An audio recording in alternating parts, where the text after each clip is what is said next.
Vale e Gerdau estão dividindo opiniões dentro do mercado financeiro. Será que existe algum cenário para que uma ou outra empresa tenha um potencial, uma projeção um pouquinho melhor para o futuro? Assista esse vídeo até o final para você conhecer o que hoje está atrapalhando essas duas empresas e qual das duas tende a ter uma performance melhor por longo prazo. Antes disso, vou te pedir em troca, obviamente, um like nesse vídeo, uma inscrição no canal, porque assim você ajuda o canal a crescer e assim eu poder espalhar esse conteúdo para mais investidores.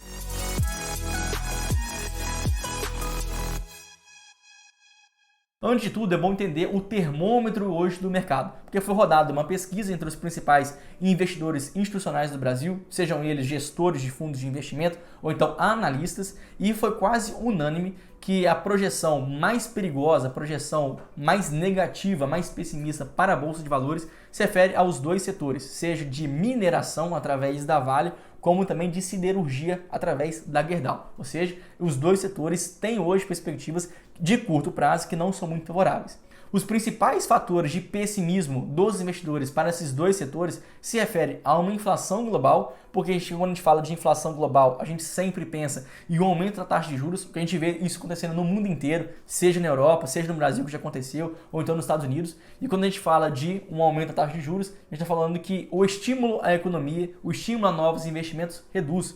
E tanto o minério de ferro como também o aço são commodities que trabalham com a industrialização da economia, com a infraestrutura. Ou seja, é um setor muito intensivo em capital. Então, a subida de inflação ela é muito perigosa porque isso pode envolver uma alta dos juros, consequentemente aumentando o custo de capital desse setor, que depende realmente do cenário de juros mais baixos. Ou seja, a inflação aumentando é realmente muito perigoso e a gente até hoje não sabe até onde vai parar. A gente chegou até algumas semanas atrás com previsões ou projeções de uma inflação mais controlada, mas novamente a gente vê os Estados Unidos tendo uma inflação acima do que o mercado estava esperando, o que obviamente acaba sendo muito grave.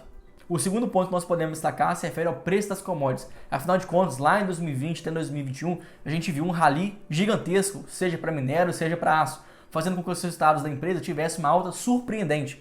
A Gerdau, que já é uma empresa gigantesca que nós temos a nível mundial, teve uma alta de 80% na sua receita líquida, o que só foi possível justamente por causa de um cenário de preço mais caro, não pelo volume de vendas dela. Ou seja, realmente foi um cenário muito pontual, mas que produziu resultados muito fortes para todas as empresas desse setor. Acaba que a gente começa a ter agora projeções e estimativas que esses preços das commodities vão começar a cair, principalmente se acontecer uma recessão. Recessão acaba tendo uma demanda menor acaba enfraquecendo o patamar de preço, o que pode ser também um impacto para essas duas empresas.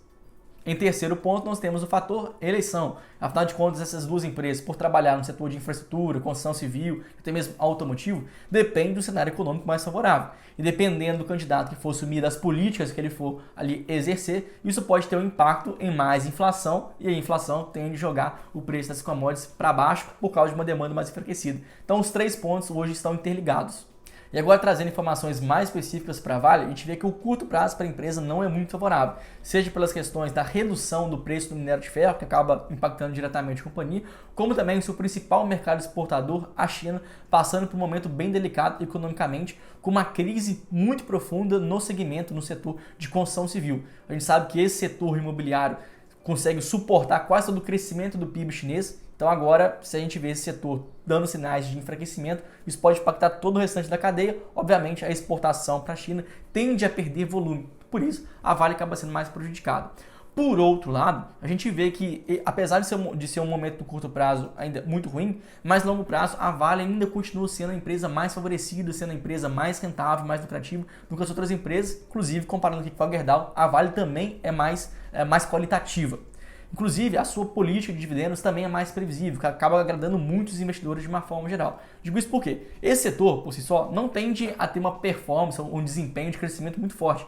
A gente não vai comprar essas empresas comoditizadas pensando que elas vão dobrar todo ano, porque já é um tamanho muito grande que elas possuem a nível mundial. Por isso, se não tem crescimento, os investidores vão querer, obviamente, dividendos. Então agora, pela Vale ter uma política de dividendos mais estabelecida, mais forte desde 2020, ao contrário ainda da Gerdau, a gente pode perceber que talvez o mercado tende a ter uma certa preferência pelas ações da Vale. O terceiro ponto que a gente pode citar para a companhia se refere ao seu valuation histórico, porque a Vale historicamente tem a sua média do EV sobre EBITDA, que é o principal indicador que nós podemos aqui utilizar, de 4,4 vezes. Esse é o seu valuation médio na sua história.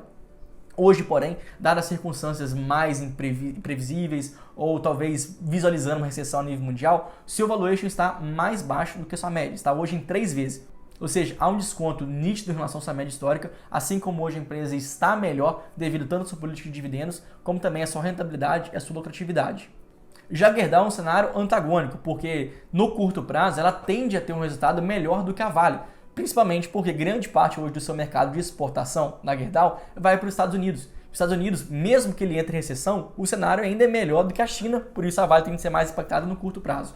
Além do mais, os Estados Unidos recentemente aprovou um plano trilionário de infraestrutura. Infraestrutura é diretamente consumo de aço. Por isso, a Gerdau pode aproveitar bastante de um mercado mais resiliente, de um mercado mais forte, de um mercado maior e, obviamente, ainda de um plano que vai demandar muito aço pela frente. Por isso, no curto prazo, a Gerdau ainda tende a ter uma performance um pouquinho melhor. Mas, ainda assim, para o investidor que pensa no longo prazo, a Gerdau tem, na sua média histórica, uma rentabilidade, uma margem de lucro inferior à Vale, além de ser muito mais imprevisível e um ambiente normalizado.